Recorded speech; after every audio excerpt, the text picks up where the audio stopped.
And I've toyed with this theory of evolution for a long time. And I've always believed that it was some drastic change that would happen on the outside, but I'm starting to believe that evolution is just simply progress, you know, from one generation to the next.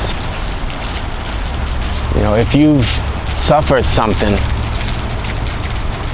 and you know better, why wouldn't you give someone else the tools to help them fight their way out? This whole pay your dues type thinking, man, it's gotta end. We don't get anywhere trying to force hardships on people. Those are gonna come.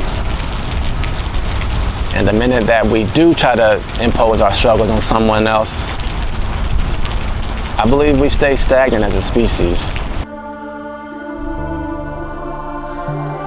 I believe that each of us, whether we're aware of it or not, have had a conversation with someone else that served as a foundation for the why in our life. And that conversation helped someone to evolve and progress just a little bit. And even if you haven't had that conversation yet, I think it's coming.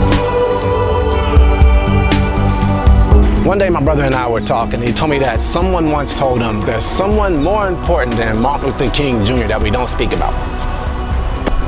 And that's the person that inspired him. There's something that we take away from that conversation. And I believe that somehow, some way, we apply it to our lives on a daily basis.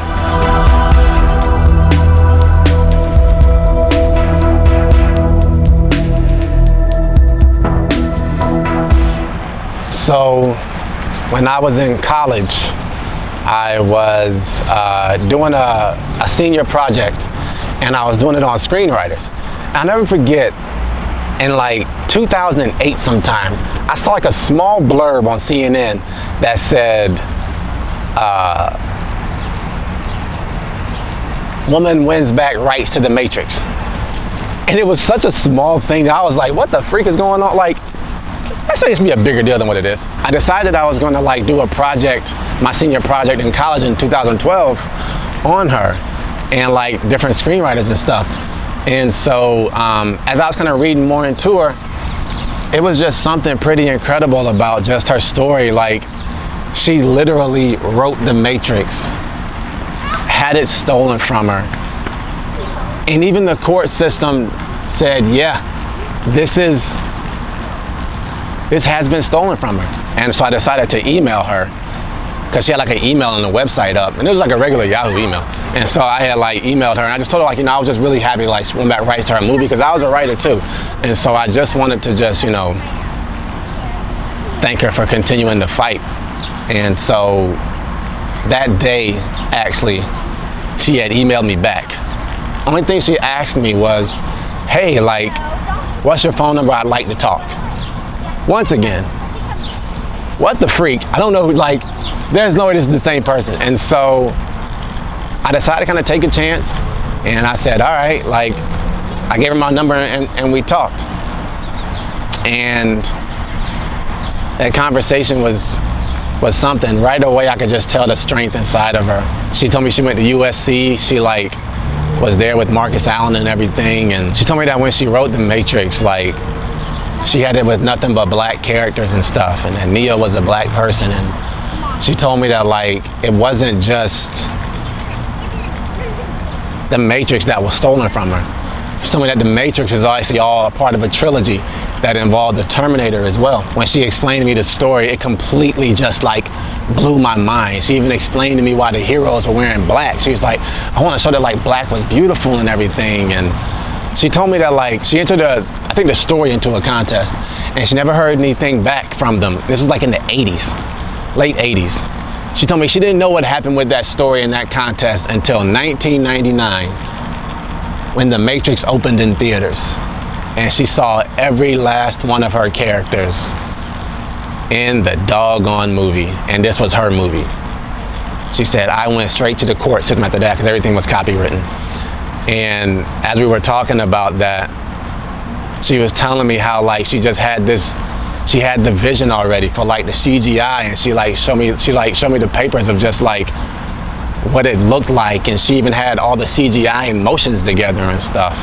And I was just in complete shock and awe that this brilliant woman could do that. And I never forget, like, as we were talking, I was really struggling with myself as a writer, because I was just kind of like, it felt uncomfortable to create something so magical that I was thinking about and like just whimsical. It almost felt like that just wasn't for black people, but like listening to her talk and just like the symbolism that she used, it inspired me so much to just be like, Ryan, like, you can create something out of this world and yet still be a black man, like a black person, and you can be a genius. Like, it's possible. But when we talked about it being stolen from her, at the time I just wanted someone to recognize my stuff, and no one ever did. After that talk though, I kind of started thinking like, I want to own my own stuff. I don't want to have to rely on someone else, because when something is truly great, the sad reality in this world is that people will try to steal it. We are in a capitalistic society that takes advantage of people who are trying, man. And the money takes advantage of the poor. It happens all the time. And I thought to myself, like, I want to be able to own all my stuff, to be able to put all my stuff out and have the means to be able to do this on my own.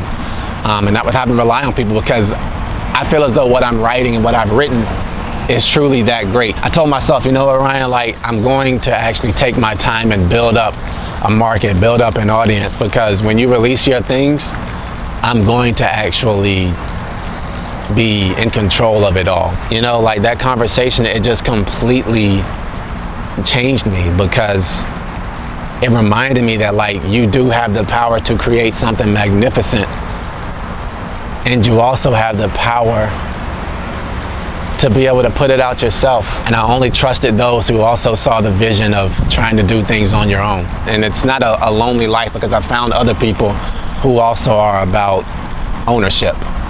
You know, I think about Nipsey Hussle, Jay-Z, all these people. Jay-Z didn't put his first album out till he was 26, because he wanted to own all his masters. And he did. And same thing with me. After I spoke with Sophia Stewart, I thought, I'm gonna own all my stuff, put all my stuff out. I'm gonna have a team around me that's also about ownership. And I believe we can change the world, at least change our situations. You know, Sophia Stewart, she was instrumental in me going, yo, you can do this. Not only are you smart enough to write, but you're smart, but you can also learn from my mistake and do this on your own, build this up on your own.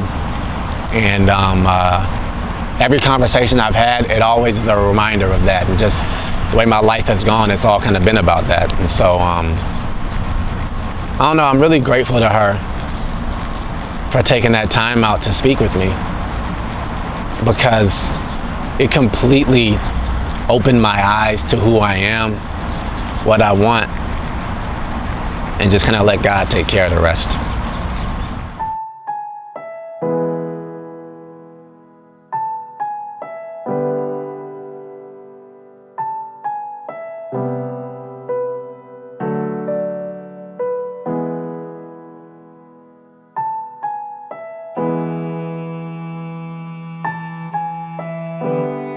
That conversation, there's something that we take from that conversation. And I believe we apply it to our daily lives. And gracious, this is the home of moms and yoga pants.